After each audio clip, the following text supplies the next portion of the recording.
আমার পক্ষ থেকে তো আলাদা কোনো কিছু বলার না, যে পুরো দেশের মানুষই একই কথা বলছে, এবং দেশের মানুষ যখন সবাই একসাথে কোনো ন্যায্য দাবি রাখে তখন সেটা একটু হলেও মাথায় আনা দরকার যে সেটা ফেলে দেওয়ার মতো না। তো আমরা আমাদের যে ভাইরা, যে বোনগুলো মারা যাচ্ছে, যে ভাইটা মারা গেল, দেখেন যদি আপনি সুস্থ স্বাভাবিক মানুষ হন, আমরা রাত্রেবেলা ঘুমাতে পারবেন না। আমার আমার কানে এখনো বাজে যে কারো পানি লাগবে, কত পানি আসছে এখন, কারো পানি লাগবে।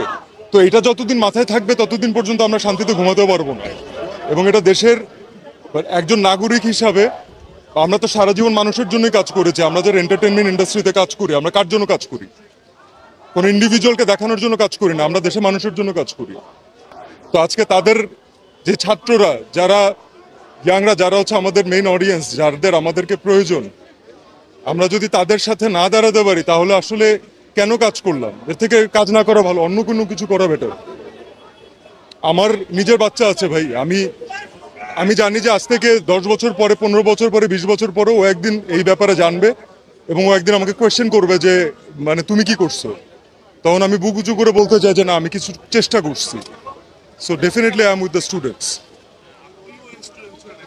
ইয়াস, হ্যাঁ।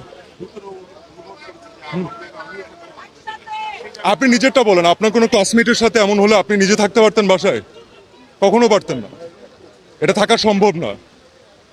এবং এই বাচ্চাগুলো কোনো অনৈতিক দাবি রাখে নাই যে তাদেরকে এভাবে করে প্রাণ হারাইতে হবে। এক একজন বাবা মার আহাজারি, এটা যার যায় সে বুঝে ভাই। সো এটা আমি জানি না আসলে এখানে কতটুকু আসলে এখানে ঢেকে ঢেকে বলা পসিবল।